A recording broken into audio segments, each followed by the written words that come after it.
¿Qué tal, amigas, amigos? ¿Cómo están?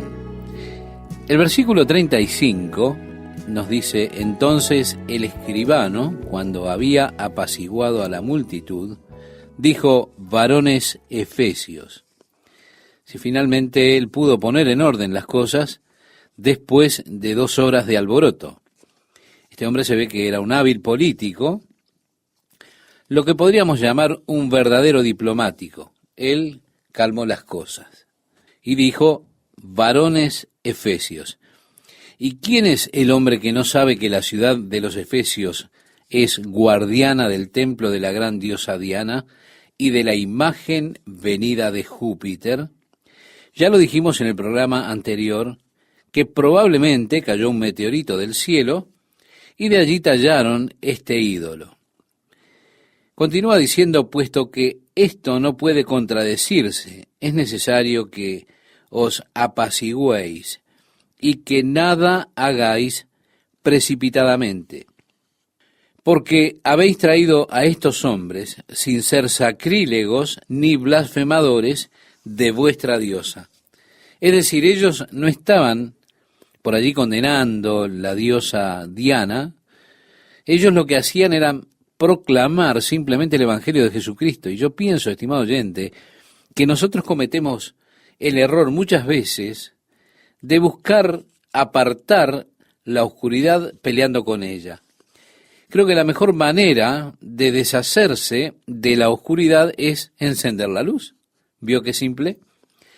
Pasamos tanto tiempo intentando tratar con la oscuridad, quitar la oscuridad, pero es sencillamente mucho mejor solamente encender la luz, porque la luz disipa la oscuridad. Así que, en lugar de luchar contra todo lo malo, es mucho mejor simplemente guiar a las personas en el camino correcto. Cuando ellos son guiados al camino correcto, ya no existe ningún otro problema. Así que estos hombres no blasfemaban a los dioses de los efesios. El versículo 38 nos dice que si Demetrio y los artífices que están con él tienen pleito contra alguno, audiencias se conceden. Y procónsules hay. Acúsense los unos a los otros. Y si demandáis alguna cosa, en legítima asamblea se puede decidir. Vale decir, es una cuestión legal. Lo que había allí era una reunión ilegal. Y eso, por supuesto, promovió un alboroto. Este hombre decía: las cortes están abiertas, vamos a hacer las cosas de manera legal. Y agregó: porque peligro hay de que seamos acusados de sedición por esto de hoy. Mire, estimado oyente, el gobierno romano no toleraba ninguna cosa que significara un amotinamiento. Éfeso era una ciudad libre, pero una ciudad romana libre. Ellos podían perder ese estatus como ciudad romana libre si había precisamente algún alboroto, algún amotinamiento allí.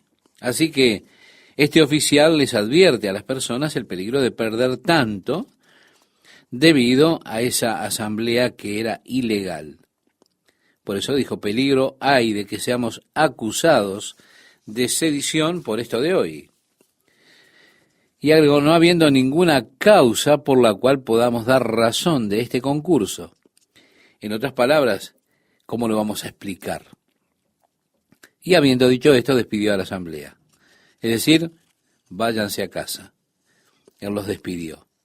¿Dónde cree usted que se encuentra el mayor peligro en la historia? ¿Desde Demetrio el orfebre o desde la protección por el gobierno oficial? Es interesante que la iglesia siempre prosperó estando bajo persecución. Cuando la iglesia fue protegida por el gobierno, se volvió débil.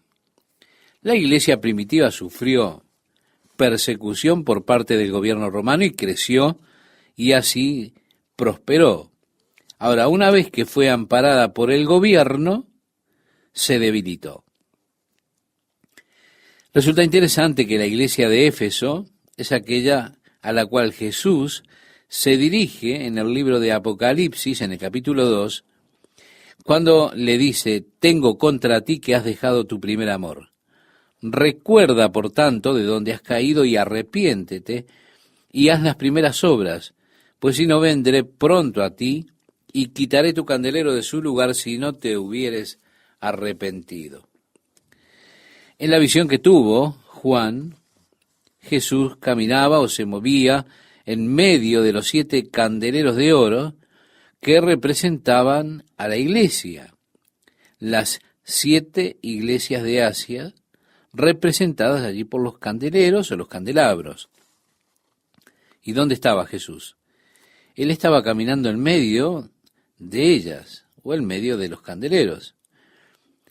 Él dijo en el Evangelio de Mateo, capítulo 18, versículo 20, porque donde están 2 o 3 congregados en mi nombre, allí estoy yo en medio de ellos. Ahora, la advertencia de Jesús a la iglesia en Éfeso fue: si no te arrepientes y vuelves atrás y haces tus primeras obras y regresas a tu primer amor, entonces quitaré el candelabro de su lugar. Es decir, removeré mi presencia de la iglesia. Usted puede ir hoy a la iglesia de Éfeso, por decirlo de alguna manera, puede ir a Éfeso y ver las ruinas de la que un día fue una gran ciudad. Cerca de allí hay una pequeña villa musulmana, pero no hay un solo cristiano que viva en los alrededores de Éfeso en el día de hoy. El candelabro ha sido removido de su lugar, la presencia de Cristo fue quitada de allí.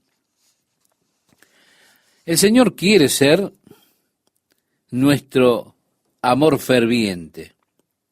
Él quiere que nuestro amor sea ferviente, que continúe siéndolo. Es decir, quiere que estemos llenos del Espíritu. Su primer amor, cuando Pablo fue y extendió sus manos, ellos recibieron el Espíritu Santo, recibieron ese amor, ese fervor, esa emoción, y el Evangelio fue esparcido allí. Gradualmente, para el final del primer siglo, estaban avanzando otras fuerzas y la iglesia empezó a perder su vitalidad, es decir, su amor, su poder, hasta que finalmente no hay iglesia allí. Amable oyente, es una advertencia para nosotros, la importancia que tiene que mantengamos ese fervor, ese amor y entusiasmo por las cosas de Jesús. O no permita que el fuego se extinga. Deje que el fuego de Dios queme, arda en nuestros corazones y también en nuestras vidas, mientras nosotros buscamos alcanzar nuestra Jerusalén, nuestras Judeas, nuestras Samarias y hasta los confines de la tierra con y por Jesucristo. Tenemos entonces el capítulo 20 que comienza diciendo: después que cesó el alboroto, ese gran alboroto allí en el teatro de Éfeso, en ese gran teatro. Después que cesó el alboroto, llamó Pablo a los discípulos y habiéndolos exhortado y abrazado, se despidió y salió para ir a Macedonia. El apóstol Pablo era más o menos el motivo de confusión allí, es decir, debido al ministerio que tenía. Por eso, para darles paz, Pablo decide dirigirse nuevamente a Europa, a Macedonia, Filipos, Berea, Tesalónica, las iglesias que él había establecido en esa región.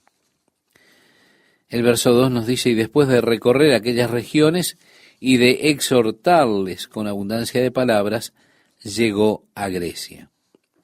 Sí, él está de regreso ahora otra vez en Corinto.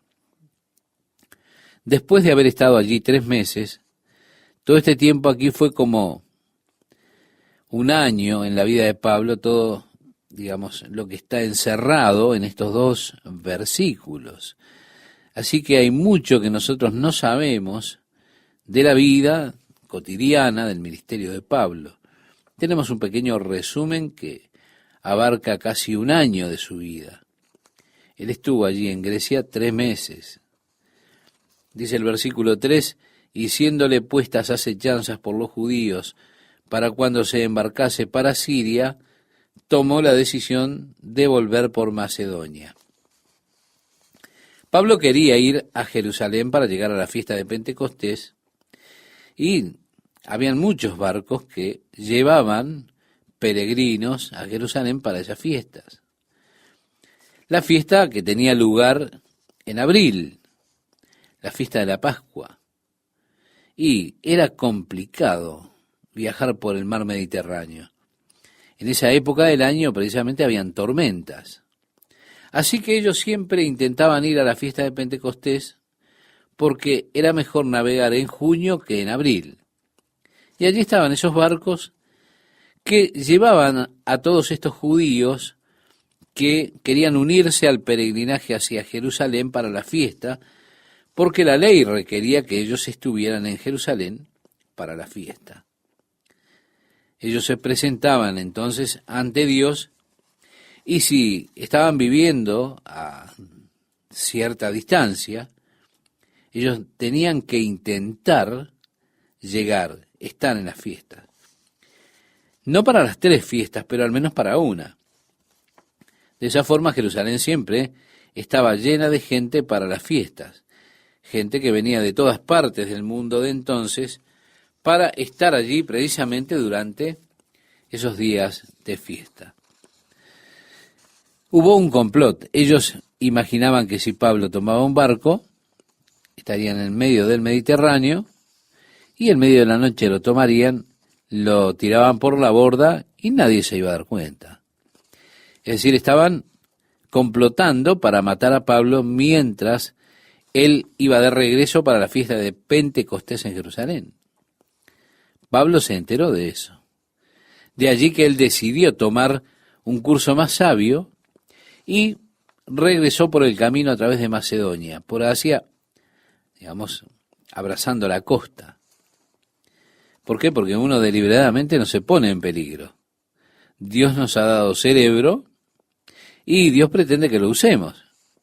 Así que si usted está consciente de alguna dificultad, un problema de este tipo, o por el estilo, usted no se va a poner deliberadamente en peligro y le va a decir, bueno, Señor, estoy en peligro, así que cuida tú de mí.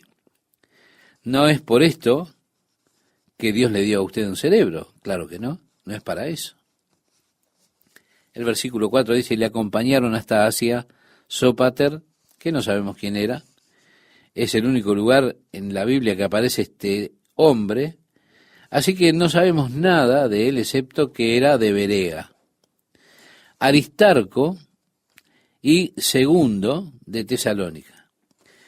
Aristarco aparece en 2 lugares más en los saludos de Pablo, por eso vemos que era un compañero de viaje de Pablo. Agrega también Gallo de Derbe. Hay otro que se llama Gallo también, que es de Corinto. Tenemos cerca de 3 hombres con este nombre en la Biblia. Bien, y Timoteo, que usted puede encontrarlo allí en el capítulo 20 de Hechos, verso 4. Por supuesto, él también era de Derbe. Listra y Derbe estaban prácticamente juntas. Y de Asia lo acompañó, como dice aquí, de Asia Tíquico. Tíquico era de Éfeso. Él llevó las cartas de Pablo cuando estuvo en prisión en Roma. Llevó las 2 cartas a los Efesios, a los Colosenses, y las llevó a esas iglesias porque él era de esa región. Tíquico también estuvo con Pablo en sus viajes, como ayudante de Pablo. Luego, por supuesto, también estaba Trófimo. Y dice, estos, habiéndose adelantado, no esperaron en Troas. Sí, se habían adelantado a Pablo, pero el plan era que todos se reunieran en Troas. Probablemente ellos habían juntado dinero para la iglesia en Jerusalén, porque Pablo había escrito a las iglesias y les había dicho que hicieran una colecta para los santos que estaban en Jerusalén. Así que ellos probablemente fueron enviados a las diferentes iglesias para recibir de ellos las ofrendas que habían sido levantadas para la iglesia en Jerusalén. Bien, nos encontraremos en Troas y luego desde Troas, seguiremos juntos a Jerusalén.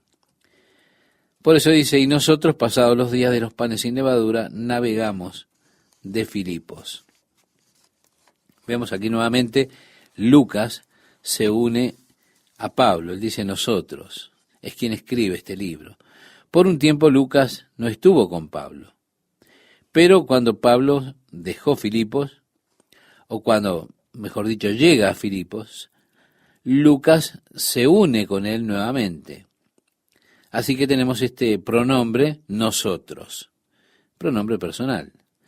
Pasados los días de los panes sin levadura, navegamos de Filipos. Es decir, luego de la Pascua y la fiesta de los panes sin levaduras, que ocurre en abril. Y en 5 días nos reunimos con ellos en Troas. Vale decir, cruzaron esa parte del mar Egeo en 5 días.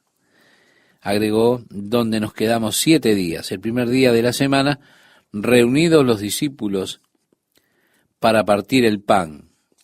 Bien, estimado oyente, esto es una indicación de que es probable que allí en la iglesia de los gentiles comenzaran a reunirse los domingos. Se reunieron el primer día de la semana. Cuando Pablo les escribe a los Corintios, en la primera carta, el capítulo 16, versículo 2, él dice, cada primer día de la semana, cada uno de vosotros ponga aparte algo según haya prosperado. Guardar el día de reposo era un pacto que Dios estableció, pero con Israel. Dios estableció muchos pactos. Por ejemplo, un pacto con Noé. La señal de ese pacto fue lo que conocemos como el arco iris, que aparece en el cielo. Él dijo, con ese pacto a Noé no destruiré nuevamente el mundo por agua. La señal del pacto fue que Dios colocó el arco iris en el cielo. Esa fue la señal. Dios también estableció un pacto con Abraham, que de su descendencia vendría el Mesías. Y la señal de ese pacto fue la circuncisión. Ahora, Dios establece un pacto con la nación de Israel. Ese pacto fue la ley de Moisés. El pacto fue, si ustedes guardan esta ley, estos estatutos, los mandamientos, entonces yo seré su Dios y ustedes serán mi pueblo. Y la señal de ese pacto era guardar el día de reposo. Dios dice en Éxodo, en el libro de Éxodo, capítulo 31, versículos 16 y 17, que este será un pacto entre Dios e Israel para siempre. Pero reitero, era un pacto con la nación de Israel, no con la iglesia. Los gentiles, realmente, es decir, aquellos que no son de Israel, realmente no están bajo ese pacto. Nosotros estamos bajo un nuevo pacto que Dios ha establecido a través de la sangre de Jesús. Recuerde usted que Jesús dijo cuando tomó la copa, este es el nuevo pacto en mi sangre, la cual es derramada para remisión de pecados. Así que Dios ha establecido con nosotros un nuevo pacto por medio de la sangre de Jesucristo.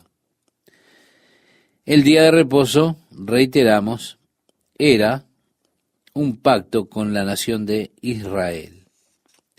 Por eso yo pienso que existe algún error en algunas iglesias que insisten en guardar el día de reposo, insisten en adorar a Dios el día sábado.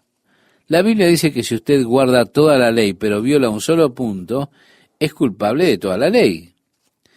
Y dice también porque todos los que dependen de las obras de la ley están bajo maldición. Pues escrito está, maldito todo aquel que no permaneciere en todas las cosas escritas en el libro de la ley para hacerlas. Por eso parece que en la historia primitiva de la iglesia, ellos comenzaron a reunirse el primer día de la semana, vale decir el domingo. Por eso aquí nos encontramos con este tema, el primer día de la semana, y los discípulos reuniéndose para partir el pan. Y Pablo, como dice el versículo 7, les enseñaba habiendo de salir al día siguiente. Era la última oportunidad que tenía para estar con ellos. Dice, y alargó el discurso hasta la medianoche, y había muchas lámparas en el aposento alto donde estaban reunidos. Y un joven llamado Eutico, que estaba sentado en la ventana, rendido de un sueño profundo, por cuanto Pablo disertaba largamente, vencido del sueño, cayó del tercer piso abajo y fue levantado muerto. Las personas allí hacían un gemido especial cuando alguien moría. Era algo tradicional, un gemido muy quejoso que ellos hacían. Por eso cuando las mujeres vieron a este joven sin vida, comenzaron a gemir. Y dice el versículo 10, entonces descendió Pablo y se echó sobre él y abrazándole dijo, no os alarméis. Literalmente Pablo estaba diciendo, no hagan tanto alboroto por esto, quiero decir, saquen esos gemidos de aquí. Pues está vivo. Después de haber subido y partido el pan y comido, habló largamente hasta el alba y así salió. Es decir, volvió al tercer piso, donde se estaban reuniendo. Él bajó, se echó sobre el muchacho y después regresó nuevamente. Y se quedó toda la noche con sus compañeros. Y llevaron al joven vivo y fueron grandemente consolados. Sí, ellos realmente fueron consolados, porque este muchacho, en lugar de estar muerto, estaba con vida.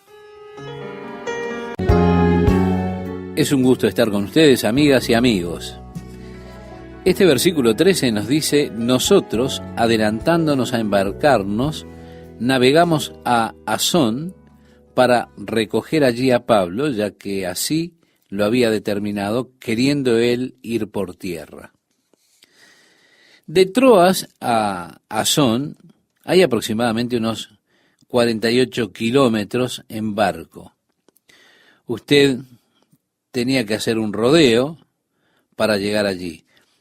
Pablo entonces decidió ir caminando a través del país. Caminando son solamente 32 kilómetros. Así que él hizo esto probablemente porque quería estar solo. Quizá él estaba un poco perturbado, quería ir a Jerusalén, era su deseo, su intención. Con todo eso es advertido por el Espíritu de Dios de que Jerusalén no habría de ser un lugar amistoso para él. Habría persecución, ataduras, aprisionamiento, aflicciones. Quizá por eso él quería estar un tiempo a solas con el Señor. 32 kilómetros para caminar es un buen trecho para ordenar las ideas. Así que él dice, bueno, ustedes tomen el barco que hace la travesía alrededor y nosotros nos encontramos en Asón. Así que él caminó 32 kilómetros y cuando llegaron a Asón, lo recogieron en ese lugar. Cuando se reunió con nosotros en Asón, continúa diciendo el texto, tomándole a bordo vinimos a Mitilene. Navegando de allí al día siguiente, llegamos delante de Quío, y al otro día tomamos puerto en Samos. Y habiendo hecho escala en Trogilio, al día siguiente llegamos a Mileto, porque Pablo se había propuesto pasar de largo a Éfeso. Bien, Éfeso estaba río arriba de Mileto. Mileto estaba en la costanera. De Mileto a Éfeso había unos 45 kilómetros, de modo que Pablo no quería tomarse todo el tiempo para irse hasta Éfeso, quería encontrarse con ellos, pero no iría hasta allí. Por eso enviaron mensajeros a Éfeso para tener así algunos supervisores de la iglesia, una reunión con los líderes, que vinieron a Mileto y se encontraron con él allí en la costa.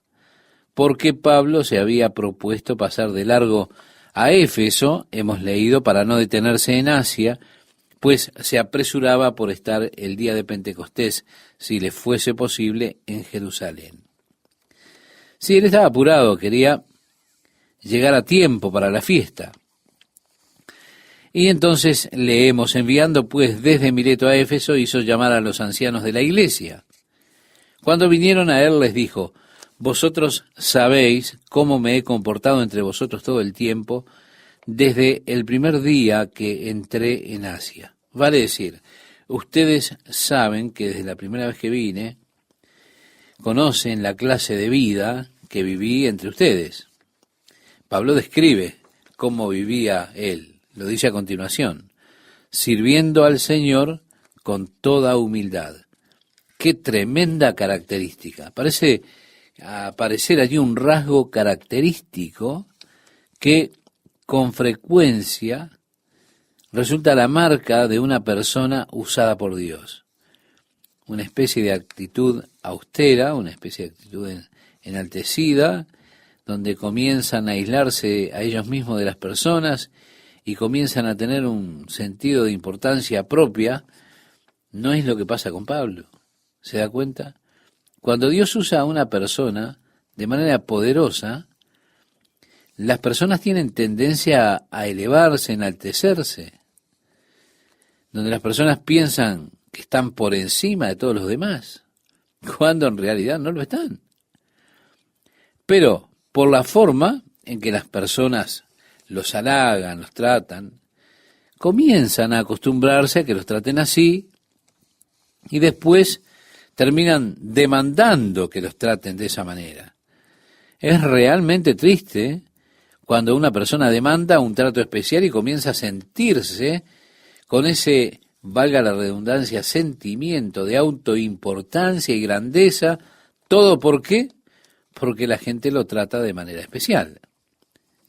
Qué contraste con lo que dice Pablo, sirviendo al Señor con toda humildad y con muchas lágrimas y pruebas. Mientras estaba allí, él les advirtió con lágrimas, lloraba, les hablaba, estaba pasando por pruebas. Ustedes saben por lo que pasé mientras estuve allí con ustedes, le decía Pablo. Pruebas que me han venido por las acechanzas de los judíos. Y agregó, y como nada que fuese útil, he rehuido de anunciaros y enseñaros públicamente y por las casas. Pablo no volvió. Cualquier cosa que fuese benéfica o de ganancia para ellos, él la había compartido, pero ahora ya no volvía. El ministerio de Pablo era el de dejarles el ejemplo a ellos. Es decir, les estaba diciendo, les he mostrado por el modo en que vivo, mi ejemplo. Es decir, yo fui el ejemplo. Él podía decir, sed imitadores de mí, así como yo de Cristo, como lo dice en la carta a los Corintios, la primera carta en el capítulo 11, verso 1. Es que su vida era una vida ejemplar. Él le dijo a Timoteo, ninguno tenga en poco tu juventud, sino sé ejemplo de los creyentes en palabra, conducta, amor, espíritu, fe y pureza. En la primera carta que le envía a Timoteo en el capítulo 4, verso 12. Así que el apóstol Pablo lo que dice es, como yo les mostré y enseñé. Así que la gente vemos que aprende con frecuencia más de una demostración de lo que se hace que de una enseñanza en un discurso. Usted lo ve vívido en la vida de una persona y eso se vuelve para usted una realidad y se vuelve en usted mismo una realidad. Usted sabe que puede adoptar principios tan elevados, tanto que nadie los pueda vivir. Así que en tanto usted los está enseñando, si usted puede, además de enseñar con las palabras, demostrar por su propia vida, por su propia fe, su confianza en Dios y todo lo demás, que es posible, entonces eso causará un impacto más grande sobre las personas cuando ven que usted está viviendo esa vida que usted pregona. Por eso la predicación de Pablo era pública. Si usted recuerda, Pablo estaba allí en Éfeso y en esa escuela de Tirano, públicamente cada tarde él enseñaba, pero también dice luego de casa en casa, las iglesias, en las casas donde él iba enseñando. Luego el verso 21 dice, testificando a judíos y a gentiles acerca del arrepentimiento para con Dios y de la fe en nuestro Señor Jesucristo. Arrepentimiento delante de Dios, creer y confiar en Jesucristo. El verso 22 dice, ahora, he aquí, está diciendo Pablo, ligado yo en espíritu, voy a Jerusalén sin saber lo que allá me ha de acontecer, salvo que el Espíritu Santo por todas las ciudades me da testimonio, diciendo que me esperan prisiones y tribulaciones. Él está diciendo, no sé, mi futuro es realmente incierto. Todo lo que sé es que van a haber problemas. Seré arrestado, tendré aflicciones. Y agrega, pero de ninguna cosa hago caso. Vale decir, nada me va a mover de mi propósito. La amenaza o el temor a las prisiones, no, eso no disuade a Pablo en su propósito de ir a Jerusalén.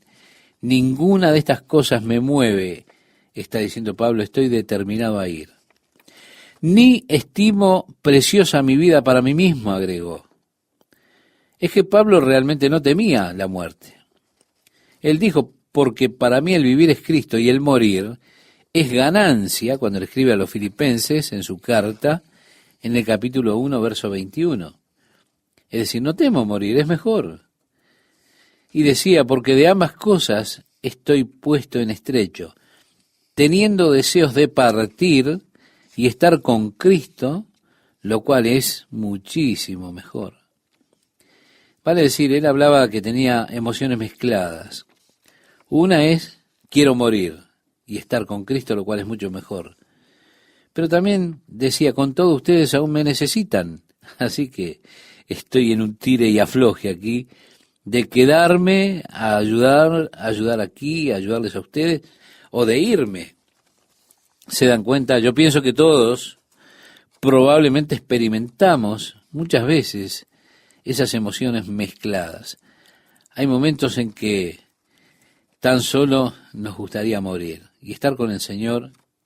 Con todo, ustedes saben, la familia nos necesita y qué emocionante sería estar allá en el cielo, en aquel reino glorioso y todo lo demás. Así que está ese deseo de partir, está también el deseo de quedar. Dice él, testificando a judíos y a gentiles acerca del arrepentimiento para con Dios y la fe en nuestro Señor Jesucristo. Pablo había tenido una pequeña visita al cielo. Él dijo en la segunda carta a los Corintios, en el capítulo 12, verso 2, usted lo puede leer después, estimado oyente, dice, conozco a un hombre en Cristo que hace 14 años, si en el cuerpo no lo sé, si fuera del cuerpo, no lo sé, Dios lo sabe, fue arrebatado hasta el tercer cielo. Él no tenía miedo a la muerte, él sabía lo que le aguardaba cuando muriese, por lo tanto, no había ese gemir de aquellos que morían. Él dice, porque asimismo, los que estamos en este tabernáculo, gemimos con angustia, porque no quisiéramos ser desnudados, sino revestidos, para que lo mortal sea absorbido por la vida. Así que vivimos confiados siempre y sabiendo que entre tanto que estamos en el cuerpo, estamos ausentes del Señor, pero confiamos. Y más quisiéramos estar ausentes del cuerpo y presentes al Señor. Él tenía el concepto correcto del cielo cuando escribía este pasaje en su segunda carta a los Corintios, en el capítulo 5, versos 4, 6 y 8. Si tenía ese concepto correcto, porque él había estado allí. Él sabía de qué se trataba, por eso tenía ese deseo de estar allí nuevamente. Pero decía, no sé lo que me espera. No me interesa tampoco, no me detendrá lo que me espera porque no estimo preciosa mi vida para mí mismo. Claro que no. Y decía, con tal que acabe mi carrera con gozo. Pablo vio la vida como una carrera. Él le dijo a los Corintios en la primera carta, en el capítulo 9, verso 24, usted lo puede cotejar después. ¿No sabéis que los que corren en el estadio, todos a la verdad corren, pero uno solo lleva el premio? Corred de tal manera que lo obtengáis. Él le dijo a su hijo en la fe, Timoteo, al final de su camino, en la segunda carta que le escribe, en el capítulo 4, verso 7, he peleado la buena batalla, he acabado la carrera, he guardado la fe. Pablo quería ya terminar su carrera. Creo que Dios tiene una obra, un plan para cada uno de nosotros, estimado oyente, para cada una de nuestras vidas. Y que Dios preservará nuestras vidas hasta que ese plan se complete. En tanto estamos en el proceso de cumplir ese plan. Yo creo que Dios nos preservará aquí hasta que hayamos finalizado lo que Él haya ordenado para que nosotros realicemos y luego nos llevará de regreso a casa. Por eso Pablo está queriendo ya llegar al final de la carrera, él está llegando con gozo para poder irse a casa, al cielo. Él agregó, y el ministerio que recibí del Señor Jesús para dar testimonio del Evangelio de la gracia de Dios. El ministerio que Dios le dio a Pablo fue dar testimonio de este glorioso Evangelio de la gracia de Dios. Amigo oyente, aunque usted no lo merezca, aunque usted no pueda comprarlo, Dios, de pura gracia, le ofrece el regalo de la vida eterna, perdonar sus pecados, y le ofrece un lugar con Él, en gloria. No hay nada que usted pueda hacer para pagar eso, para ganárselo, no, porque usted no lo merece. Con todo, Dios, en su gran amor que le tiene, en su gracia que tiene para usted, Él se lo ofrece. Así tenemos entonces este ministerio de Pablo que recibió del Señor Jesús. Él está aún reconociendo a Jesús como Señor. Y agrega el verso 25, nos lo dice, y ahora he aquí, yo sé que ninguno de todos vosotros, entre quienes he pasado predicando el reino de Dios, verá más mi rostro. Es decir, sé que esta es la última vez que los veo y probablemente aquí no nos vamos a volver a ver. Por tanto, yo os protesto en el día de hoy que estoy limpio de la sangre de todos. Sí, Él les está diciendo, probablemente es la última vez que los voy a ver, pero quiero que ustedes se den cuenta de esto. Yo estoy limpio de la sangre de todos ustedes. Quiero que registren eso, estoy limpio. ¿Por qué? Lo dice a continuación, porque no he rehuido anunciaros todo el consejo de Dios. Sí, les declaré todo el consejo de Dios, por eso estoy limpio. Ahora la responsabilidad de ustedes. Ustedes ya han escuchado por mis labios todo el consejo de Dios. Por tanto, mirad por vosotros, agregó, y por todo el rebaño en que el Espíritu Santo os ha puesto por obispos, para apacentar la iglesia del Señor, la cual Él ganó por su propia sangre. Escuchen, Dios les ha puesto como pastores sobre su rebaño. Miren que puedan alimentarlos. Porque, decía Pablo, yo sé que después de mi partida, entrarán en medio de vosotros lobos rapaces que no perdonarán el rebaño, y de vosotros mismos se levantarán hombres que hablen cosas perversas para arrastrar tras de sí a los discípulos. Y estimado oyente, una de las tragedias de la iglesia son los lobos que entran, pero que no lucen como lobos. Jesús dijo, guardaos de los falsos profetas que vienen a vosotros con vestidos de ovejas, pero por dentro son lobos rapaces. En el Evangelio de Mateo, capítulo 7, verso 15, ¿lo puede leer? ¿Sí? Aún desde dentro de la iglesia están aquellos que quieren llamar la atención, que quieren posición, quieren poder y se levantan hablando cosas perversas para atraer la atención de las personas a ellos mismos, pervirtiendo el Evangelio de Dios. Eso nos ha pasado a nosotros aquí en Calvary Chapel, en muchas ocasiones. Algunas personas vinieron solamente tratando de dejar vacío el rebaño. Dice aquí, por tanto velad acordándoos que por 3 años de noche y de día no he cesado de amonestar con lágrimas a cada uno. El pueblo de Israel llamaba a Jeremías el profeta llorón. Bueno, Pablo podía clasificar quizá con ese título también, porque él dice, 3 años de noche y de día les advertí con lágrimas. Él agregó, y ahora, hermanos, sí, me habré ido, no habré de estar más con ustedes, es probablemente que esta sea la última vez que nos veamos el uno al otro, así que os encomiendo a Dios y a la palabra de su gracia, dice el texto, que tiene poder para sobreedificaros y daros herencia con todos los santificados. Él les está diciendo, los pongo en las manos de Dios. Sé que andan lobos por ahí que van a tratar de destruirlos. Están aquellos dentro del rebaño que tratarán de ganar preeminencia, de dominar y gobernar sobre los otros. Así que los encomiendo a Dios, los pongo en las manos de Dios. Y la palabra de la gracia de Dios que puede edificarlos, hacerlos fuertes y darles herencia entre los santificados, la herencia del pueblo de Dios.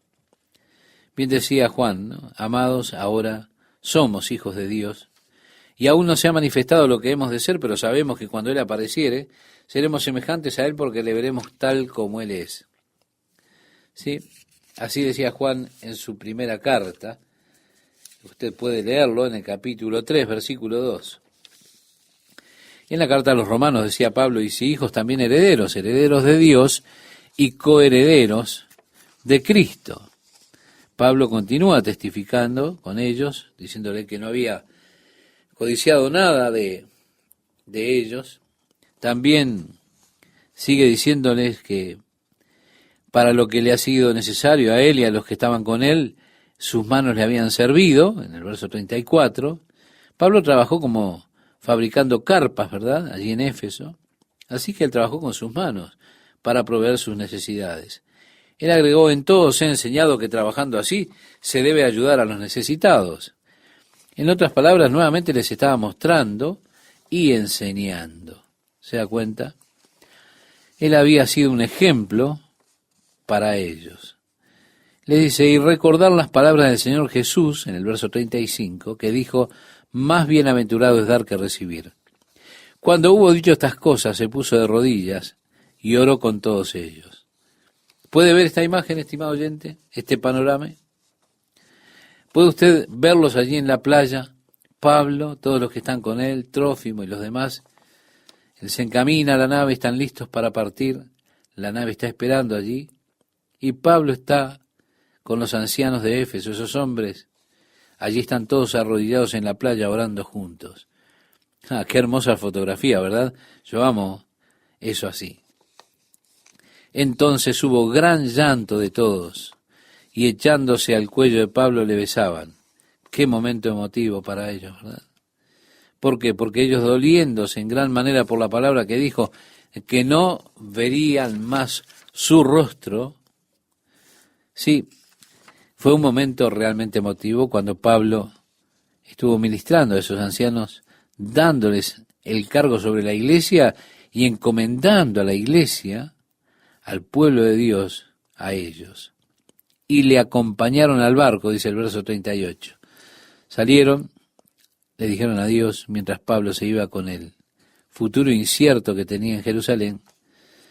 Así que en el próximo capítulo, estimado oyente, encontraremos estas profecías y todo lo concerniente a las prisiones que fueron cumplidas por Pablo cuando entró en Jerusalén.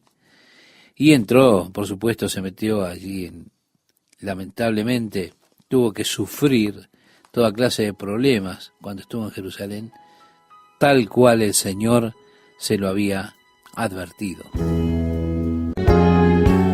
¿Qué tal, amigos? ¿Cómo están? Lucas escribe aquí en el libro de los Hechos, capítulo 21, verso 1, después de separarnos de ellos, zarpamos y fuimos con rumbo directo a Cos. Si usted recuerda, en el último capítulo, Pablo estaba con los ancianos de Éfeso. Ellos habían salido hasta las costas de Mileto para encontrarse con él, para esa reunión final que tuvo con aquellos ancianos.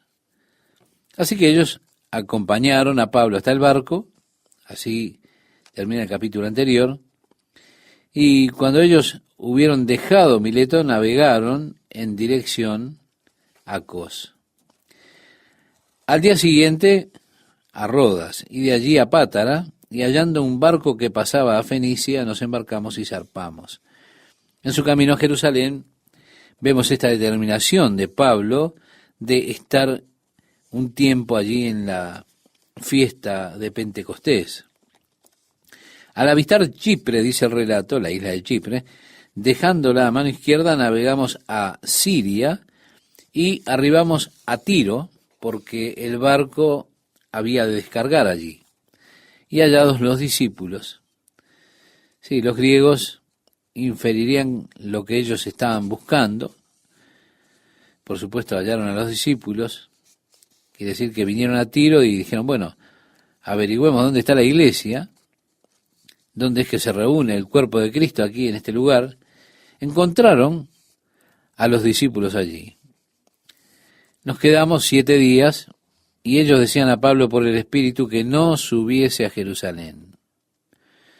Hay una pregunta aquí de que si el Espíritu de Dios estaba o no directamente prohibiéndole a Pablo ir a Jerusalén.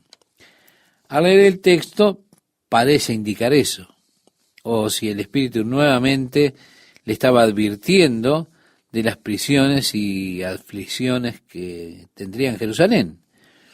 Bueno, ellos interpretaron eso como el significado que él no debía ir.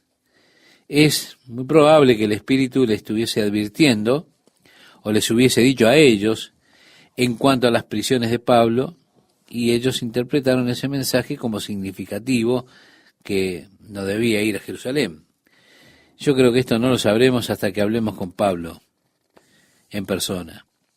Dice, cumplidos aquellos días, salimos acompañándonos todos con sus mujeres e hijos hasta fuera de la ciudad y puestos de rodillas en la playa oramos. Otra vez una escena preciosa.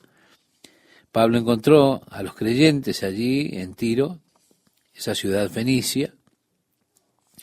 Jesús había visitado Tiro en su ministerio. Usted recuerda aquella historia de la mujer que le vino a pedir al Señor por su hija. Y Jesús le dijo, no está bien tomar el pan de los hijos y echarlo a los perrillos. Ella le respondió, sí, Señor, pero aún los perrillos comen de las migajas que caen de la mesa de sus amos. Jesús le respondió, oh mujer, grande es tu fe, hágase contigo como quieres, y su hija fue sanada desde aquella hora. Está en el Evangelio de Mateo, capítulo 15, del verso 26 al 28. Puede que sea esa experiencia el cimiento para la iglesia en Tiro, no lo sabemos. Podría ser que el testimonio de esta mujer, de lo que Jesús había hecho con ella, fuese lo que inició la cosa allí.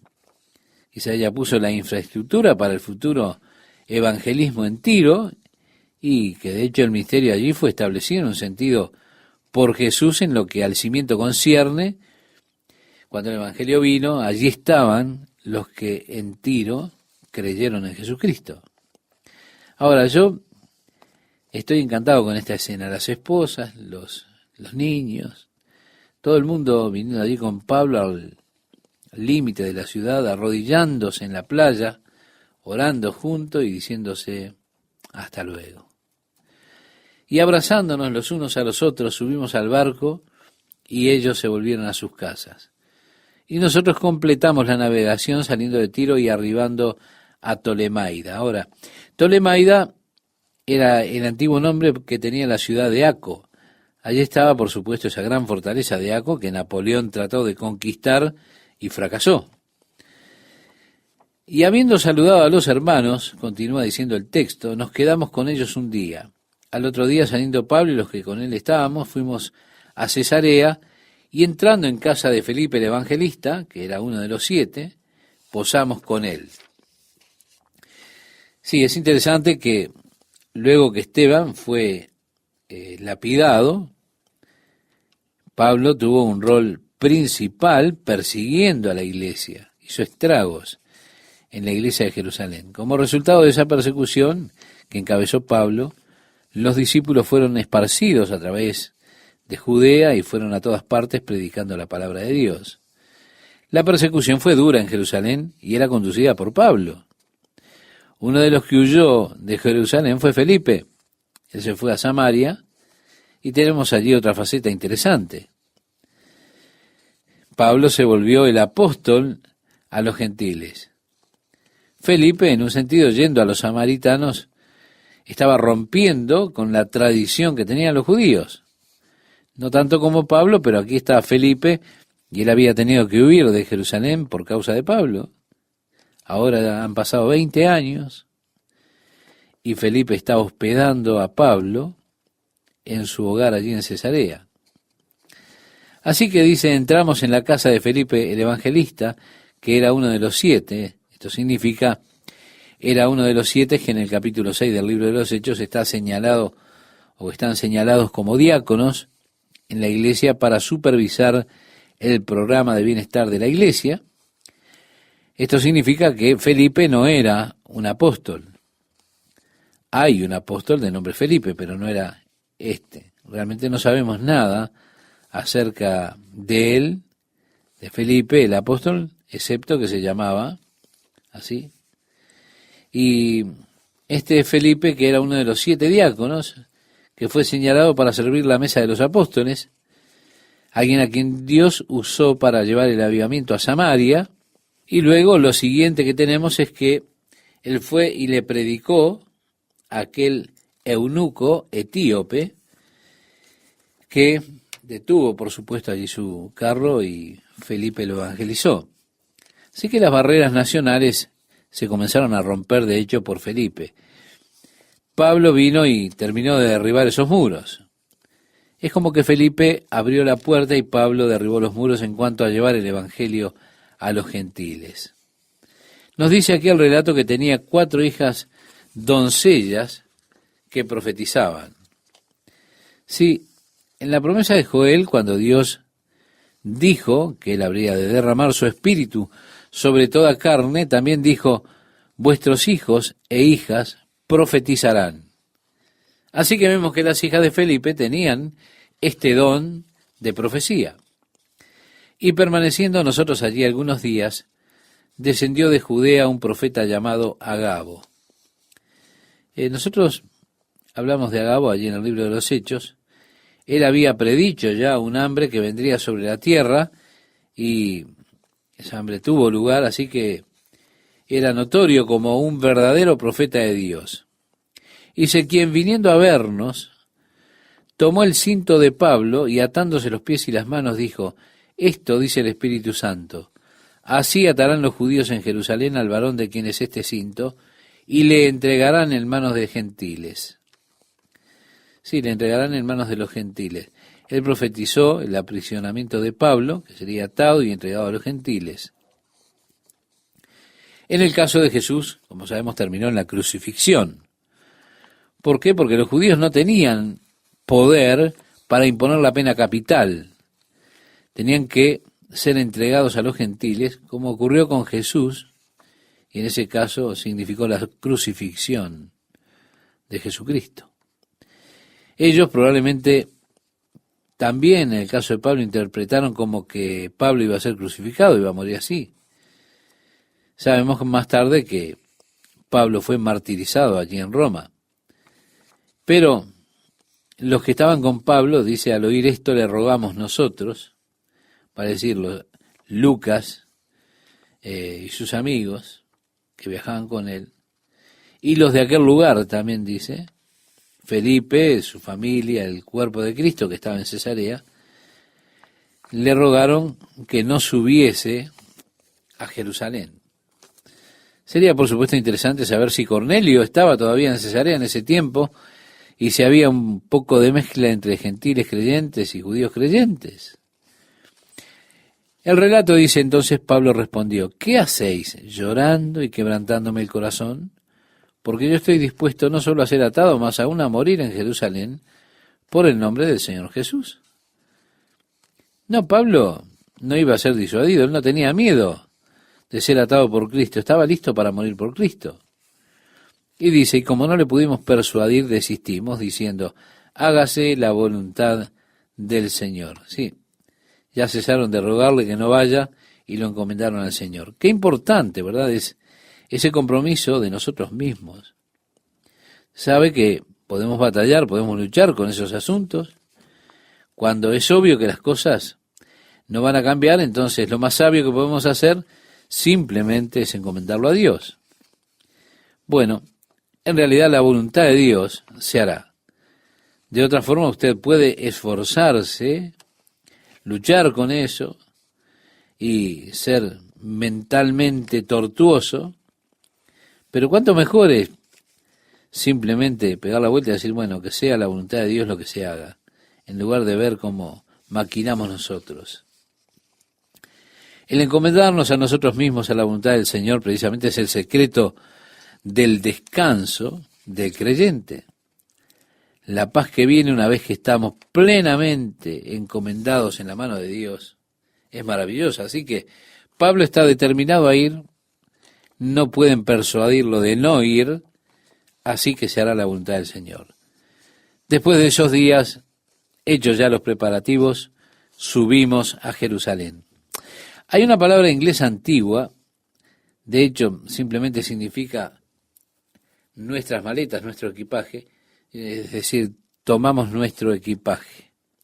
Aquí dice los preparativos. Así que ellos cesaron de disuadirle y dijeron: bueno, que se haga la voluntad del Señor. Tomaron el equipaje de ellos y se fueron hacia Jerusalén. Y vinieron también con nosotros de Cesarea algunos de los discípulos, trayendo consigo a uno llamado Nasón, de Chipre, discípulo antiguo, con quien nos hospedaríamos. Cuando llegamos a Jerusalén, los hermanos nos recibieron con gozo. Y al día siguiente Pablo entró con nosotros a ver a Jacobo, y se hallaban reunidos todos los ancianos. Bueno, note que Pedro no es nombrado, o Juan, o alguno de los otros, solamente Santiago. Realmente no dice que los apóstoles estuviesen allí, dice los ancianos con Santiago. Puede ser que para ese tiempo los apóstoles estuvieran extendiendo el Evangelio en otras partes del mundo. Por ejemplo, sabemos que Tomás fue a la India, sabemos que habían salido. Santiago estaba allí, estaba aún en el cargo de la iglesia de Jerusalén. Así que Pablo prosigue, va a encontrarse con él y con los ancianos de la iglesia, y dice el texto: a los cuales, después de haberles saludado, les contó una por una las cosas que Dios había hecho entre los gentiles por su ministerio. Cuando ellos lo oyeron, glorificaron a Dios. Pero después comenzaron a ponerle alguna carga sobre Pablo. Dice: glorificaron a Dios y le dijeron: ya ves, hermanos, cuántos millares de judíos hay que han creído, y todos son celosos por la ley. Pero se les ha informado en cuanto a ti, que enseñas a todos los judíos que están entre los gentiles a apostatar de Moisés, diciéndoles que no circunciden a sus hijos, ni observen las costumbres. Es decir, ahora hemos tenido problemas. Hay muchos judíos ahora que creen aquí en la iglesia, pero están siguiendo las costumbres de Moisés y escuchan acerca de lo que tú estás diciéndole a los judíos que andan por allí, que están por las diferentes partes del mundo, que no necesitan circuncidar a sus hijos ni seguir sus costumbres. Por eso cuando ellos escuchen que estás por aquí, van a venir todos y se van a formar algunos problemas. Entonces le dijeron: Pablo, haz pues esto que te decimos. Hay entre nosotros 4 hombres que tienen obligación de cumplir voto. Tómalos contigo, purifícate con ellos. Es decir, pasa por los ritos de purificación, de acuerdo a la ley de Moisés, con ellos. Y paga sus gastos para que se rasuren la cabeza, y todos comprenderán que no hay nada de lo que se les informó acerca de ti, sino que tú también andas ordenadamente guardando la ley. Pero de hecho le están pidiendo a Pablo que más o menos comprometa su posición. Pablo sabía que los rituales judíos no hacían ni podían hacer a una persona justa. Él confiaba en la justicia de Cristo por medio de la fe. Él había estado una vez en toda esta escena ritual, había pasado por esos rituales, pero él había sido librado del ritualismo. Ahora, había muchos judíos en la iglesia que habían creído en Cristo, pero todavía estaban siguiendo esas antiguas costumbres, esos rituales judíos.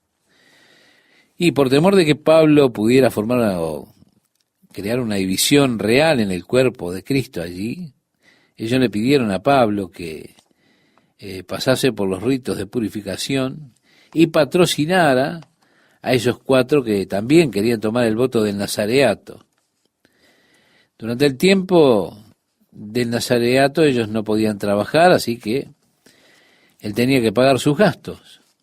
Luego, cuando la gente venía, ellos decían: oh, Pablo es todavía un buen judío. Miren, él está pasando por estos ritos de purificación y además está patrocinando a estos otros. Es un buen chico judío. Es decir, una forma para mantener la paz. Pablo tenía un deseo tremendo de alcanzar a los judíos. Él, cuando le escribe la carta a los romanos, les habla de su gran carga por los judíos y dice: porque yo deseara yo mismo ser separado de Cristo por amor a mis hermanos, los que son mis parientes según la carne. Si pudiese ganarlos para el Señor, era intenso el deseo de ganar a sus hermanos de nación, a sus hermanos judíos para el Señor. Él, como decía en ese pasaje, él mismo igual desearía ser maldito con tal de ganar a los hermanos, sus parientes, para Cristo. Deseaba eso, tan solo si pudiese traer a sus hermanos al Señor. Mire qué compromiso era el de Pablo, era un compromiso de verdadero amor.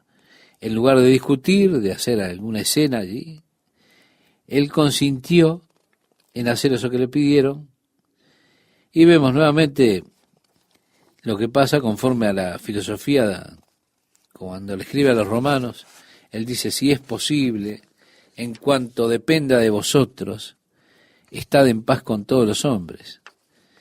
En otro lugar, Pablo dijo: me he hecho a los judíos como judío para ganar a los judíos, a los que están sujetos a la ley, aunque yo no esté sujeto a la ley, como sujeto a la ley, para ganar a los que están sujetos a la ley. A los que están sin ley, como si yo estuviera sin ley, no estando yo sin ley de Dios, sino bajo la ley de Cristo, para ganar a los que están sin ley.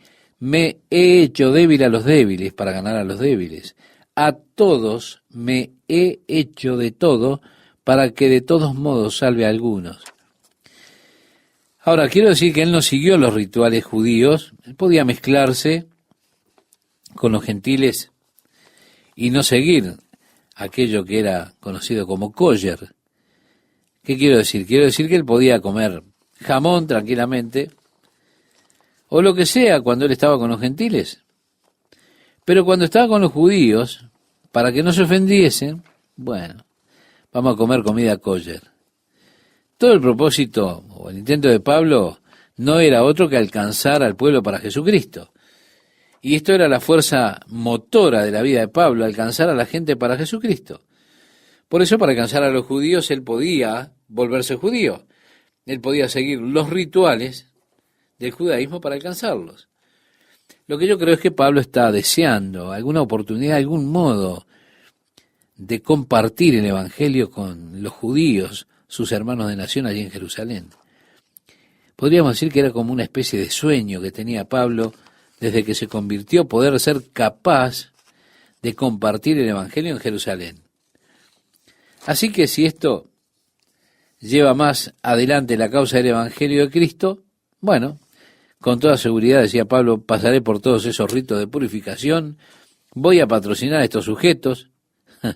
Así que ellos le dijeron a Pablo: pero en cuanto a los gentiles que han creído, nosotros les hemos escrito determinando que no guarden nada de esto, solamente que se abstengan de lo sacrificado a los ídolos, de sangre, de ahogado y de fornicación. En otras palabras, reconocemos que los gentiles no tienen que hacer nada de esto de la ley de Moisés. Pero Pablo, tú eres un judío y los judíos te van a estar mirando.